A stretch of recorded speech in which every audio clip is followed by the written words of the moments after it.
Everyone thinks they understand what a waiter really does, just jotting down orders, balancing trays, spinning plates with a smile. But ask the people who live this job every day, and you'll hear stories far messier, louder, and funnier than anyone imagines. These are confessions that don't make it onto the menu, the absurd moments that have to be lived to be believed.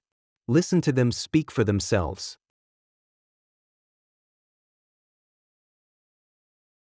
I've been a waiter for just over 8 years, and let's be real, I got into it because my friend said it was easy money if you can smile and don't drop the plates. He forgot to mention the sheer athleticism required, the memory games, and the fact that balancing a tray with 5 bowls of soup is like playing Jenga on a roller coaster. My home base is a classic family-style place. Think checkered tablecloths, old Italian posters, and that faint smell of garlic that refuses to leave your clothes even after 3 showers. Every shift begins the same way. I tie on my apron, which for some reason is always stained before my first table, exchange nods and tired jokes with the dishwasher, and start on the ritual of table wiping, napkin folding, and setting cutlery. I show up at 10, but things don't start getting weird until lunchtime. That's when the real fun begins, and when I remember why I both love and fear humanity. Let me set the stage. One Saturday, we were packed. Full house, floor-to-ceiling chatter, and the kitchen was one step away from a pasta meltdown. I was flying table to table, sneakers squeaking, hands full of menus, glasses, and goodwill. My personal favorite, table 6, were 3 regulars. 2 older ladies who tipped in exact change, and a guy who never spoke above a whisper, no matter the chaos. I had just finished delivering their lasagna when a wave of disaster approached.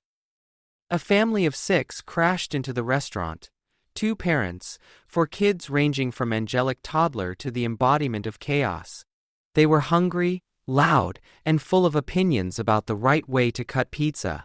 After taking their order, extra cheese, no olives, sauce on the side but not too much, I realized I'd just agreed to a meal that would challenge the most skilled octopus. It was only then that the chef Mario peeked his head out and gave me a look that said, "Good luck, buddy." I don't know if it was support or a warning. I hustled back to the kitchen, stacked the plates just so, years of Tetris practice finally paying off, and started the careful journey back to the family. In my right hand, an overloaded tray. In my left, a basket of garlic bread that had to be protected at all costs. As I shuffled past table 3, my path was suddenly blocked by a runaway chair. "Thanks, little Timmy." I pivoted, performing the world's slowest pirouette, and for a brief, shining moment, thought I'd made it. That's when the real comedy started. A sudden chorus of "Wait, we need ketchup" erupted from the family, just as I was navigating a tight turn. In a split-second decision, I tried to appease with a heroic ketchup grab, but in the process, my tray shifted. It was like watching in slow motion. The plates began to tilt, the garlic bread attempted defection, and before I could react, a mountain of spaghetti executed a flawless dive right into Dad's lap. The room went silent. Really silent. Even the kitchen seemed to hold its breath. Dad stared down at the steaming pasta, marinara already soaking into his khakis. I stood frozen, one hand in mid-gesture, the other still holding the, now useless, ketchup. And then, without warning, he started to laugh, a big, hearty laugh that broke the tension and set the kids off too. The mom just shook her head and said, "At least it's not soup," which got the biggest laugh of the day. Now, remember Mario the chef? He appeared at the kitchen window, saw the carnage, and loudly announced, "Next time, we serve bibs with the pasta." The place erupted with applause and more laughter. I apologized, of course, offered free dessert, my fallback for all small disasters, and rushed to get napkins. As I returned, Dad, whose pants now looked like they'd lost a sauce fight, just winked and whispered, "You should see what I do at home." It's moments like that, total unplanned chaos, turned into comedy, that keep me from losing my mind in this job. Sure, There are grumpy customers and tough shifts, but sometimes, failure is the best punchline. If you've never had a table give you a standing ovation for a food spill, you haven't really worked as a waiter. My tip that day? A drawing from the youngest kid of me juggling spaghetti, framed by marinara splatters, and a $5 bill. I left work with sore feet but a grin on my face, grateful I'd made someone's lunch truly memorable. And maybe next time, I'll bring my own bib.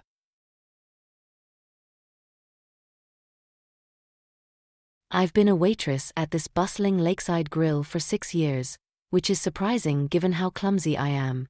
My friends still laugh about how I tripped stepping onto the stage at graduation. So naturally, instead of avoiding public embarrassment, I chose a career where my entire day is basically a live slapstick show. We wear sky blue shirts and bright yellow aprons that make us look like a bunch of cheerful rubber ducks. The first thing I do every shift is triple knot my shoelaces and check for rogue bits of lettuce under the tables. Experience has taught me, the smallest chunk of iceberg can send you flying, and you really don't want to be airborne while carrying 6 bowls of chowder. One summer Saturday was especially wild. Tourists kept pouring in, sunburned and hungry with kids in tow, still clinging to their inflatable dolphins. Every table was full by noon, and the ticket printer was spitting orders so fast it sounded like a techno DJ. I'd gone through 3 notepads by 1 p.m. and already broken a personal record for number of iced teas refilled in an hour.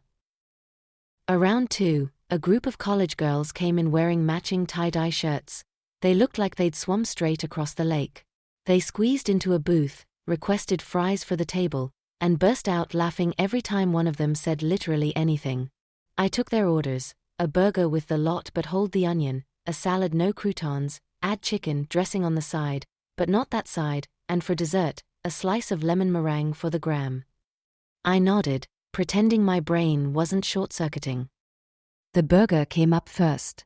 I balanced the tray on my shoulder, stacked high with plates. An art I never quite mastered, but fake it till you make it, right? I approached the table as teenage laughter erupted behind me. Suddenly, a shriek. One of the girls had surprised her friend with a Snapchat filter. The startled recipient flailed her arms, right as I passed behind her. Time seemed to freeze.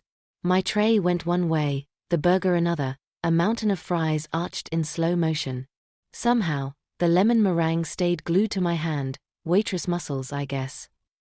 The rest, well, ketchup to the floor, a burger rescued by landing directly atop a menu, and an arc of fries that managed to land perfectly in a stranger's open handbag at the next table.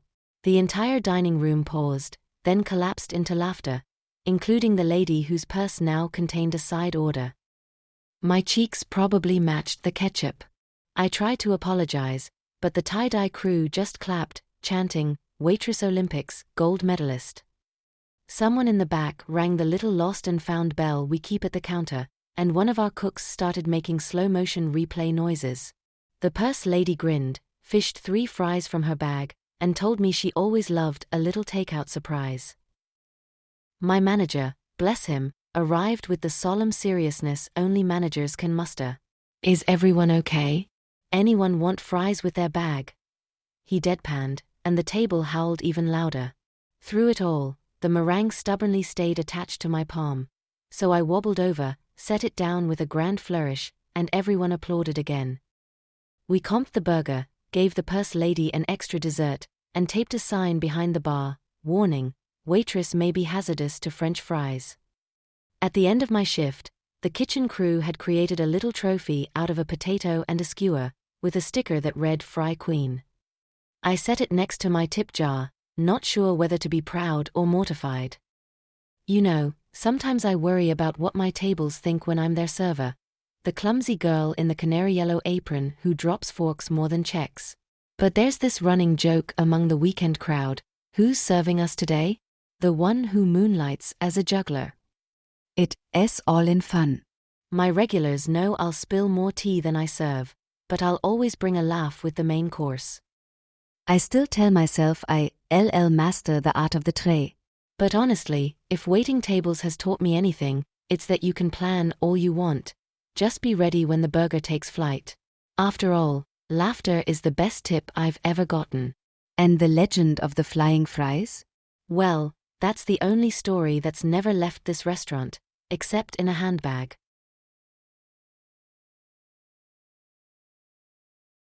I'll never forget my third week as a waitress at Coral Reef Grill. By then, I'd already learned that this job is half improv comedy and half undercover detective work. You'd be amazed at the mysteries people conjure up when they walk through the door. What's today's soup? It's always clam chowder. Is there gluten in the water? Let me check with Poseidon.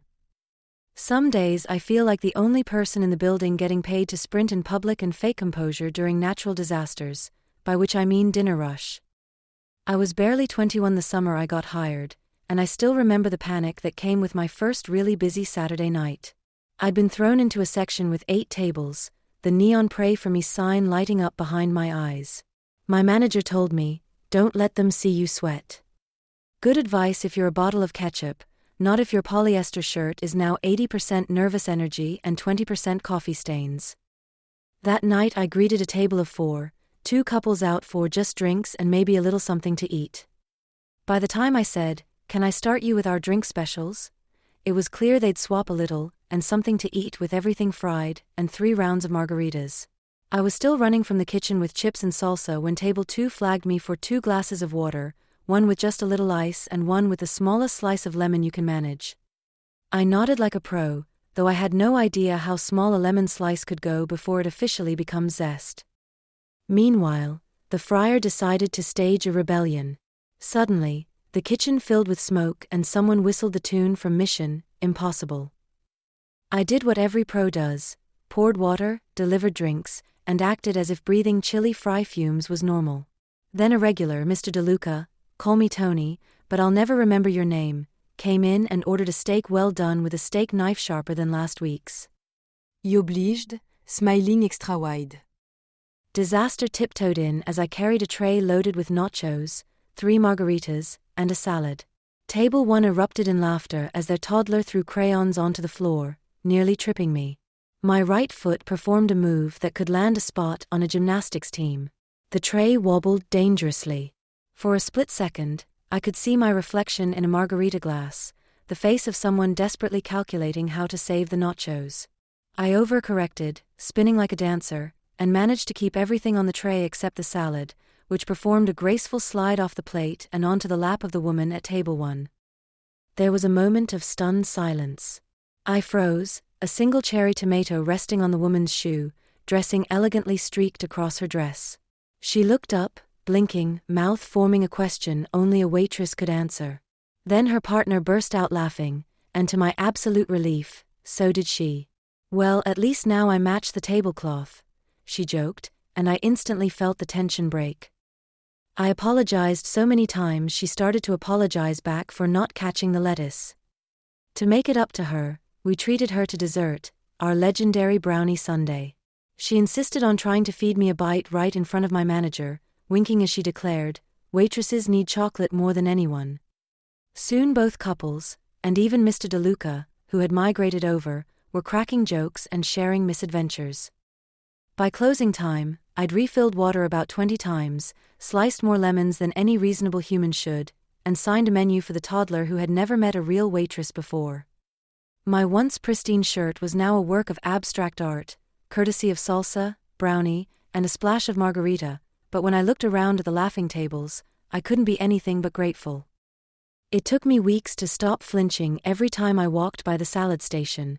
But I learned something big that night. In this job, your mistakes can become the highlight of someone's dinner, and sometimes even the start of a running joke. That lady came back almost every week, asking if the dancing waitress was working. She always ordered a salad, with the dressing on the side, just in case. I still think about those early days whenever I see a new hire panicking at the drink station or a tray trembling like a leaf. I sneak them a chocolate, tell them my famous salad story, and remind them, the best tip you'll get is learning to laugh at yourself before anyone else does. And please, always check for crayons before you walk. I've always believed there are 2 types of people in a restaurant: the ones who clink their glasses and politely smile, and the ones who think every night out should be a scene from a Broadway musical. I serve both, so my job has become part stage performance, part therapy session, and part circus ringmaster. Working at the station house, a converted old rail depot with creaky floors and a legendary burger, I've seen it all. And I promise you, nothing prepares you for what happens when a bachelor party, a surprise birthday, and a family reunion collide on a Tuesday night. My shift started with the usual caffeine ritual, a quick espresso in the back hallway, listening to the dishwasher's playlist, solid 80s throwbacks, mentally prepping for the kind of chaos you only find where fries and feelings meet. On this particular night, the place filled up at lightning speed. White-haired grandmas lined up next to men in party hats and college kids, ready to launch nachos across the table. By 6:30, my notepad was so full of substitutions, it looked like an algebra quiz. No onions, extra pickles, bun on the side, but the side that isn't touching the coleslaw. The kitchen called out orders like auctioneers. At table 5, a family reunion was cheerfully dissecting our appetizer sampler.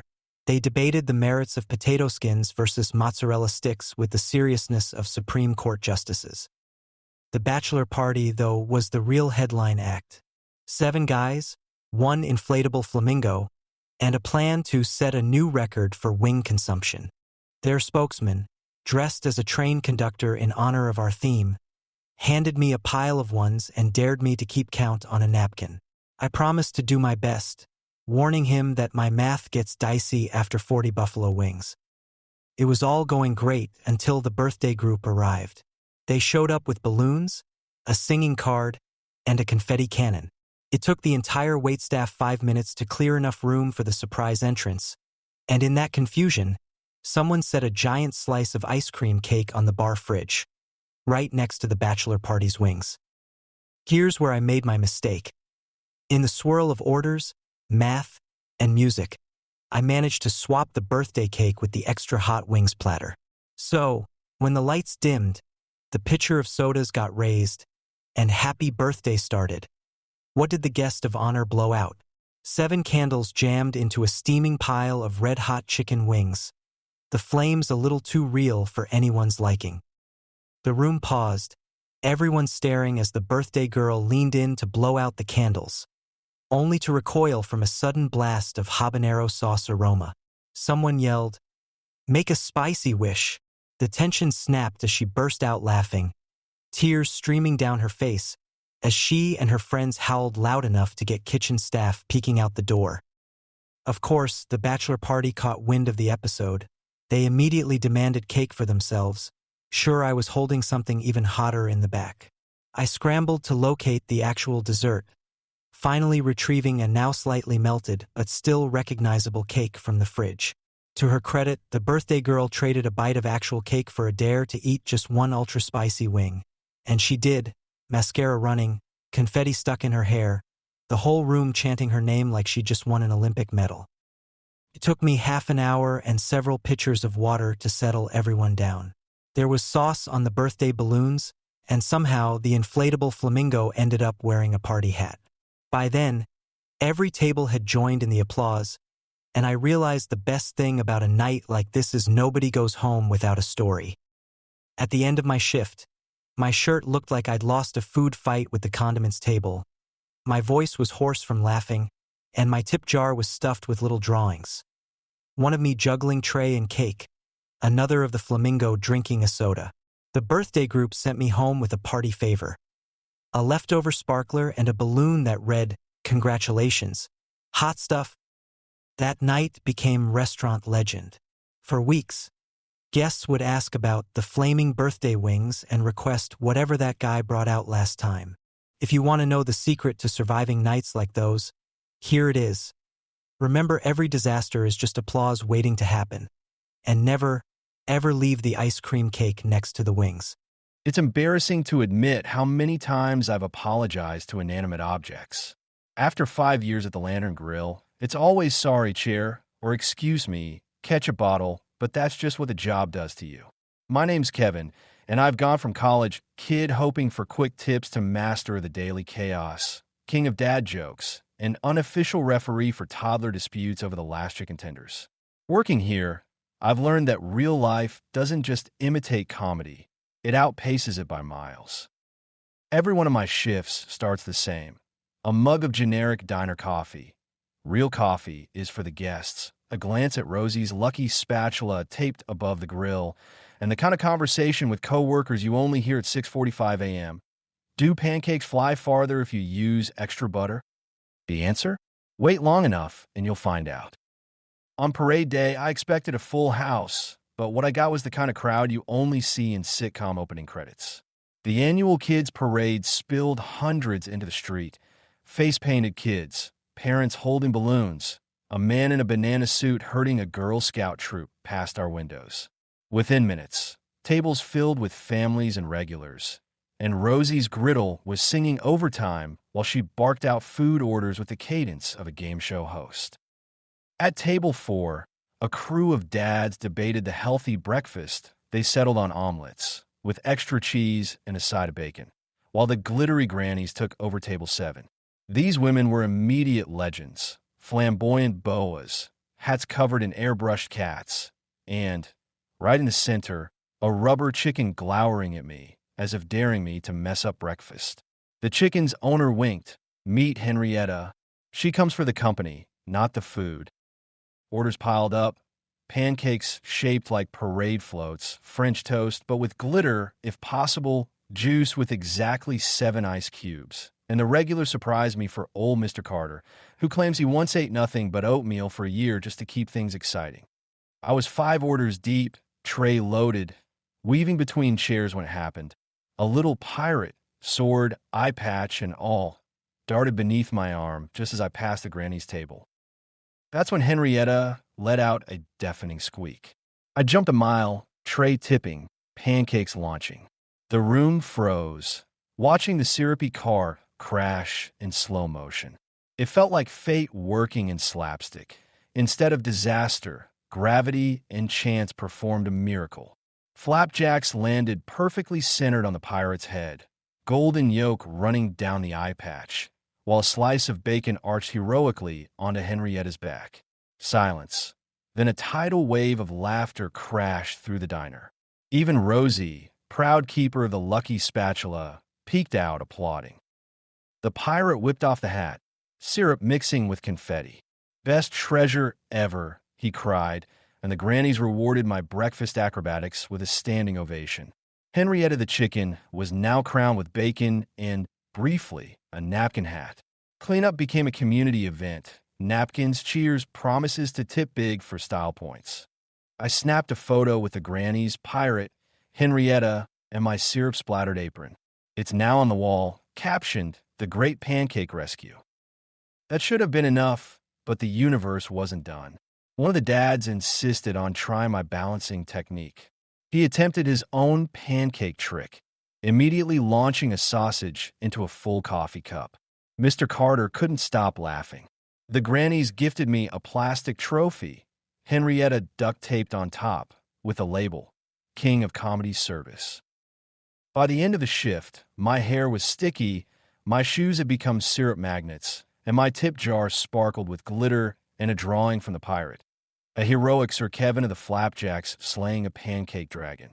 Rosie saluted me with the spatula as I clocked out, and a granny pressed a lucky coin into my palm, saying, "May your next shift be as sweet."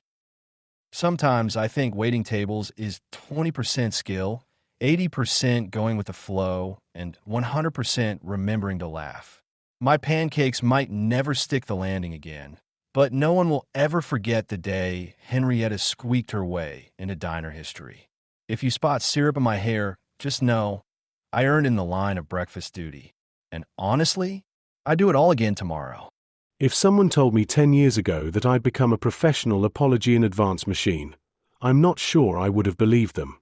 My name's Carl, and I've been working the floor at the Sizzling Spoon since I was a college sophomore with questionable facial hair and no clue what Table 34's allergies would one day mean to my daily routine. Trust me, few things in life prepare you for how often you'll say, "How do you want that cooked?" And I promise, the chef is a real person, not an urban legend. Even after all these years, My favorite days are Saturday brunches. There's a kind of hopeful glow that floats in with clusters of early birds and late-night stragglers, the whole place filled with the buzz of clinking mugs and the inevitable argument about who ordered the vegan Benedict without the vegan. On this particular Saturday, the clock ticked toward noon and the place had already survived 3 birthday songs, 2 lost teeth, children, not staff, and 1 dramatic coffee spill directly onto my own shoe. My apron smelled like maple syrup and over-caffeinated dreams. The hostess waved a 4-top my way, 2 couples, fresh from pickleball and in various states of post-game glory. As they settled into their booth, I knew immediately, this was a side of personality with everything table. I greeted them, launching into my best, "Welcome to the Spoon, my name's Carl, and if you need anything but relationship advice, I'm your guy." They laughed. Heck, I laughed too. Everybody ordered at once, pancakes so fluffy they squeak, omelets as weird as you'll make them, and the classic, "Bring us your best Bloody Mary, we trust you." No pressure. It's a minor miracle to get 4 custom orders right in a packed house, but I scribbled with the dexterity of a court reporter at the world's fastest trial and sprinted back to the kitchen, where our chef, Felix, waited like a caffeinated tornado. Table 12. Her? The competitive crowd? Guess we'll see if they can taste the secret ingredient today. Secret ingredient?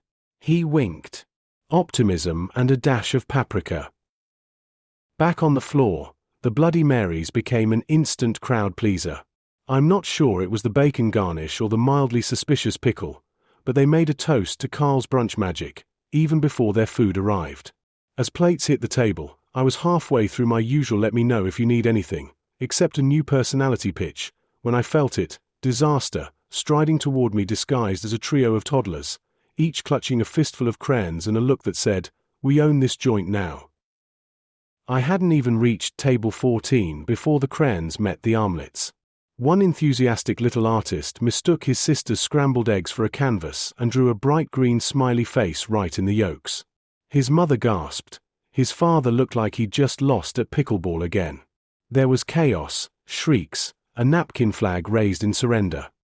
Trying to keep it together, I rushed to the kitchen to fetch a cleanup kit, only to slip, cartoon style, on a rogue hash-brown skittering rogue across the floor. My tray, loaded with orange juice and the pride of a man who'd survived 4 double shifts in a row, went airborne. Glasses clattered, juice flew in perfect, looping arcs, and, against all laws of gravity, a single sausage managed to bounce from tray edge to tabletop, landing right in the center of table 12's fruit bowl. I landed, mostly, on my feet, apron soaked, dignity dented. The room froze for half a second, then exploded into laughter. The competitive crowd started applauding. One woman snapped a photo, screaming, "That's brunch history, right there." The toddlers cheered for the flying sausage. The chef, bless Felix, poked his head out and declared, "Carl, new Olympic record." I recovered as gracefully as one can while dripping vitamin C, replaced the fruit bowl, camped their desserts, our bakery's legendary triple berry scones, and promised a sauce-free encore. By the time the check arrived, Table 12 had drawn a set of cartoon medals on a napkin and awarded me Best Floor Routine, Brunch Division. The toddlers, meanwhile, stacked crayons into a sausage launch pad and dubbed me the waiter wizard. I walked away grinning like a winner, with a tip envelope labeled Carl the Conqueror, "May your tray always fly straight." My sneakers were sticky for days, my pride only slightly bruised, but my faith in the randomness and sheer fun of waiting tables fully restored. If someone asks what it's really like, I'll tell them this: you'll sprint, slip, and earn titles you never asked for. But when the sausage lands just right and the jokes are flying faster than the food, it's a better show than any real job could ever offer. Sometimes, the only recipe you need is optimism, a dash of paprika, and friends who find magic in the mess.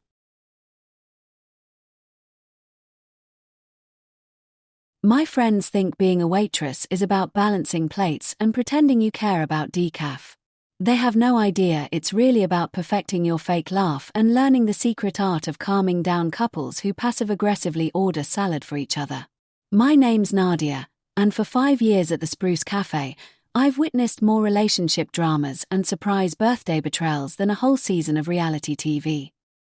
My shift always begins in the armor of our forest green apron, tightening my ponytail and prepping the little notepad where I doodle terrible animals when things get slow.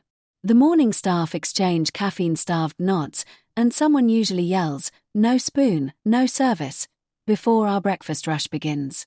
I do love the morning energy, but nothing beats the unpredictable lunacy of the lunch crowd. One Tuesday started just as routine, refilling sugar caddies, watching ducks fight over crumbs outside the window. Then right at noon, the ladies who lunch arrived, 6 friends who gossip with surgical precision. I'd barely delivered menus when they listed off their orders rapid-fire, no less than 5 substitutions per person: Cobb salad, hold the egg, sub feta for blue, add cranberries, no onion, wait, is the chicken free-range? I nodded serenely, already knowing I'd have to translate this for the kitchen with the focus of a UN interpreter. Somehow, while wrangling the ladies, I got flagged by table 9, where a young couple sat locked in the kind of argument only Sunday brunch could provoke. The man tried to propose toast options while the woman recited an itemized list of crumbs she's found at other restaurants. Tension so thick, you could have carved it and served it on rye. While reciting the specials in my brightest voice, I heard something behind me. A thud like a bowling ball mingled with the unmistakable giggle of toddlers on the loose. Spinning around, I caught sight of 2 kids, face and fingers sticky with syrup, playing soccer with a plastic lemon from our display, weaving through legs and table legs like seasoned pros. Their mom was deep in conversation, blissfully unaware her sons were halfway to scoring a goal in the breadbasket. In a single motion, I lunged to intercept the wayward lemon, stepping gracefully, or so I hoped, over a purse and under an elbow. What I didn't predict. Slick spot from a spilled iced latte. Down I went, hands shooting out in cartoonish slow motion, clutching one empty coffee cup in the vain hope of saving something. Instead, the kids cheered, "Ghoul," as the lemon skidded into their fries, and I landed in an unceremonious heap, right at the feet of the ladies who lunch. A beat of silence. The couple at table 9 stopped arguing mid-breath. The cafe's resident crooner, a college guy paid in tips and leftover pie slices, shifted mid-song to a dramatic drum roll tapped on the counter. Then, as if on cue, the ladies began a round of applause. The toddler's mom finally noticed the small chaos, swept her sons onto her lap, and took a victorious selfie, whispering "best lunch ever." Laughing off both my bruised dignity and pride, I scrambled up to find a hostess already brandishing a tray of damp napkins in pure solidarity. My manager, Simon, who lives for these moments, handed me the plastic lemon, declaring it best prop in a supporting role. I shrugged, performed a bow, and in my best Oscar voice, thanked the sticky floor, gravity, and caffeine dependency. Later, the couple from table 9 flagged me down. She giggled, and he said, "We're going to split a cinnamon roll. Life's too short to fight over toast." That cinnamon roll, I swear, marked the end of their silent feud. The ladies who lunch left a scribbled drawing of me in action. Stick figure with a heroic tray, cape billowing, and a lemon flying triumphantly across the page. The toddlers handed me half a fry as a tip, which I graciously pretended to tuck into my apron. After the rush faded and the crooner sang his last verse, I found myself giggling every time I glanced at that lemon. Maybe I'll never live down my dramatic dive, but every time a customer walks in and grins at our warning, "Waitress may lemon drop" sign, I know I've helped make lunch a little more memorable. In this line of work, embarrassment always turns into the inside joke that lights up everyone's shift. And if I ever open my own place, you'd better believe the lemon soccer finals will be on the menu, right under toast for sharing.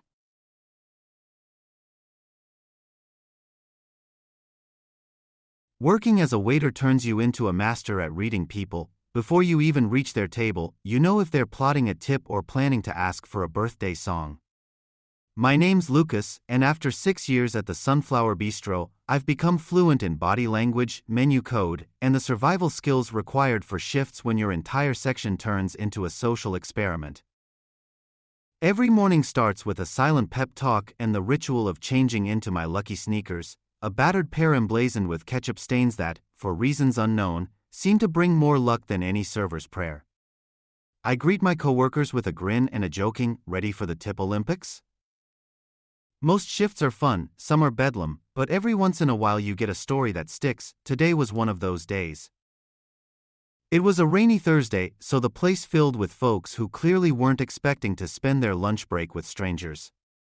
There was a couple at table 2 quietly battling over the salad dressing, a group of teens playing Guess Who ordered with appetizers, and at table 7, 3 stern-faced businessmen intent on impressing each other with steak orders and Bluetooth earpieces.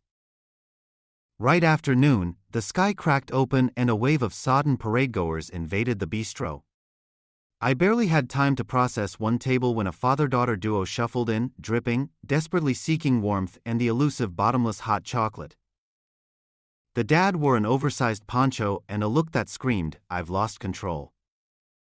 She zoomed in, beelined for the counter, and asked if our carrot cake came with extra sprinkles for emergencies.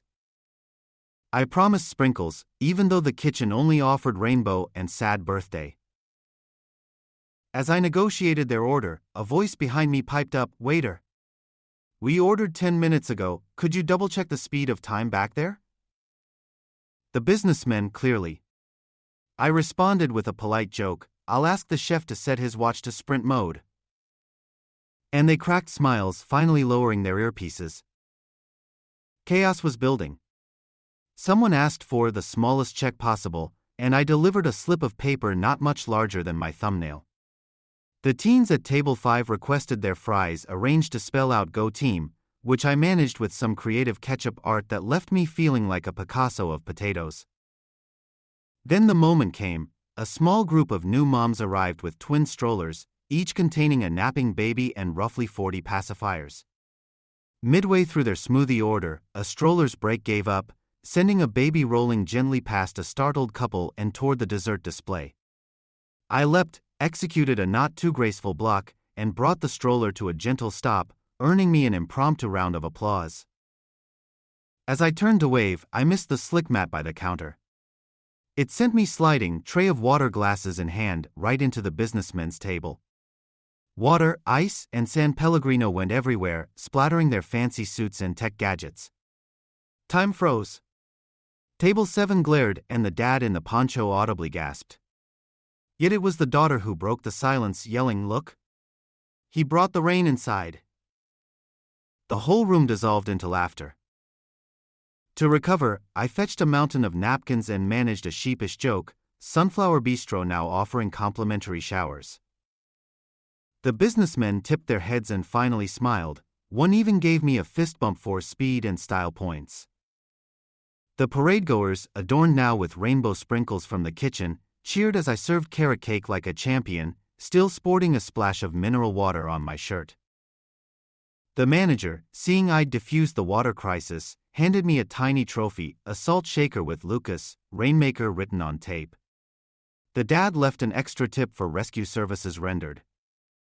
The teens formed a conga line spelling win in fry bits, and the businessmen promised to write a positive online review if our jackets dry by 5 p.m. When the rain finally stopped, everyone lingered, and the air felt warmer than any hot chocolate. People always ask what keeps me coming back for one more shift. It's simple: laughter, surprise, and those split-second moments when a room full of strangers cheers for a waiter who tackles runaway babies and creates art with potatoes. And even when everything goes awry, you pick up your tray, straighten your ketchup-stained sneakers, and know you helped create a story worth telling. The Rainmaker is ready for anything, just maybe not a flood.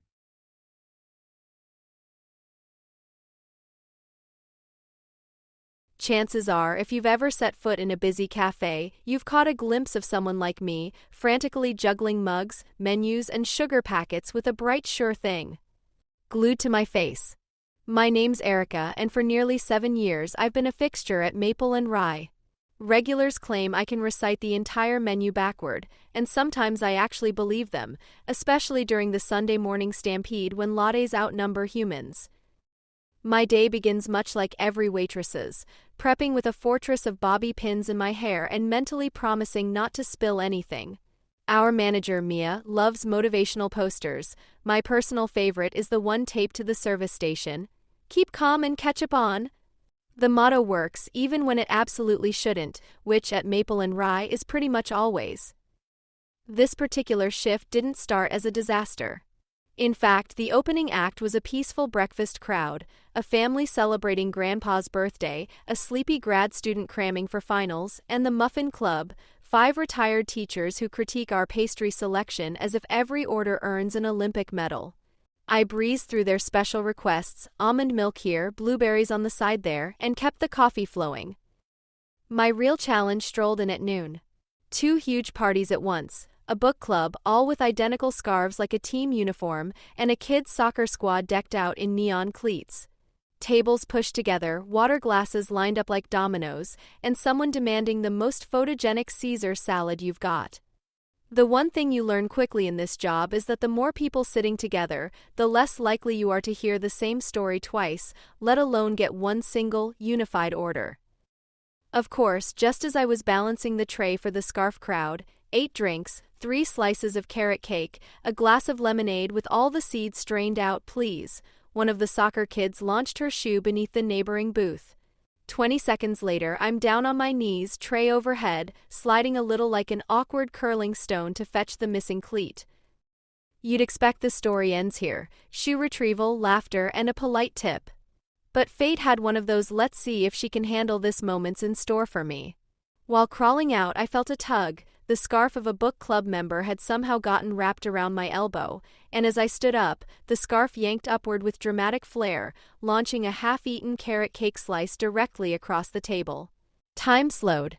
Forks froze midair. Every eye tracked that airborne carrot cake as it spun, missing the birthday candles and hitting the window with a satisfying splat. There it was, frosting slowly sliding down the glass like a bad special effect. I froze, but the room erupted, giggles from the soccer table, applause from the Muffin Club, and the scarf wearer mumbling that she'd always wanted to see a carrot cake fly. My manager flashed me a thumbs up and hustled over with a rag, whispering, "You've won dessert for the day again." As I cleaned up, my regulars started a chant, "Erica! Erica!" A soccer kid handed me a note, "You win lunch." And the book club started improvising carrot cake haikus.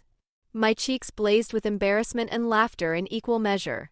When Grandpa called for a candle to finish what the cake started, Mia brought him a new slice on the house, complete with a neon soccer cleat on the side, courtesy of the now shoeless athlete. After the flour dust and frosting settled, the Muffin Club asked if I could audition their new lemon scone recipe by doing a reading, cue me holding the scone on a tray above my head like Simba. At the end of my shift, I collected crayon drawings from the soccer team, a homemade thank you card from the book club, and several good-humored attempts by the Muffin Club to write puns about ketchup. Sometimes I walk home replaying the falls, spills, or impromptu cake launches that so often seem to find me. And every time I remember what makes this job shine.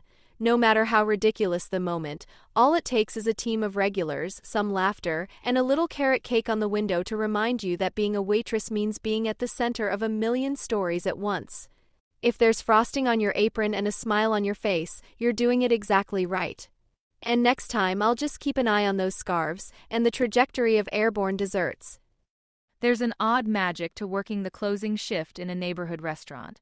When the lights soften, the steam rises from the kitchen, and everyone's stories blend together in that final, sleepy dance before last call. I'm Zoe, and I've worn the apron at Bluebird Diner so long, regulars sometimes ask if I sleep in the supply room. After 9 years, I know every secret ingredient, every regular's order, and how to make anyone at table 12 smile at least once before dessert. Tonight started the way many closings do, with a rush of customers all pretending they weren't late. There was a family celebrating a dog's birthday. Yes, really, with a peanut butter cake. An office group hiding from their emails, and 2 sisters who kept switching places as if the table was musical chairs. I floated between booths, steered through spilled milk, and kept a running tally of the silliest requests. Milkshake, but make it crunchy. Hamburger, hold the bun, then pretend you gave me a bun. And can I see the dessert menu in reverse alphabetical order? Everything felt under control until table 3. A group of 5 teens, cell phones in hand, earnestly debating which appetizer looked best in selfie lighting. They ordered a sampler, repeated it 3 times, and asked if I'd pose holding mozzarella sticks like I was presenting an Oscar. I obliged, because if you haven't performed mozzarella stick showmanship for a tip, have you even waited tables? I circled to the dog party, armed with a candle and my bark day voice, just as a surprise went off behind me. A spilled root beer, cascading across the counter and puddling at my feet. The 2 sisters, horrified, launched into a debate about whose elbow had nudged the glass. As I wiped up the mess, the youngest blinked at me and asked, absolutely deadpan, "Do you ever just want to put a straw in your shoe and drink whatever lands there?" It didn't help that, as I bent down, the dog decided celebration meant freedom and bolted under table 5, leash careening behind like a parade ribbon. In the frantic pursuit, I tripped on a chair leg, barely saving a tray, and landed on all 4s just in time for the office party to burst out laughing. The dog licked my hand in solidarity, leaving a bright dab of peanut butter on my sleeve. Every eye in the diner turned toward the spectacle, especially the teens, who immediately started a Waitress Olympics play-by-play. My manager, who takes closing shifts as a test of character, tossed me a wipe and stage whispered, "Bonus points for style." I bowed theatrically, stood, and declared with mock seriousness, "The floor routine is my specialty."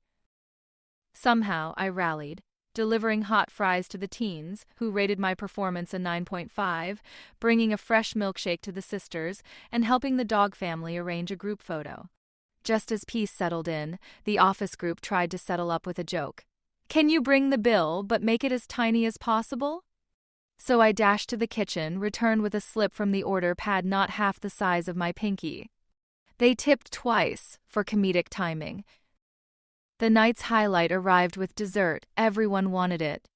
The dog party split a slice between Fido and the young siblings. The teens requested a brownie sundae with at least 3 cherries balanced perfectly atop. I built a cherry pyramid and delivered it with my best drum roll. A round of applause.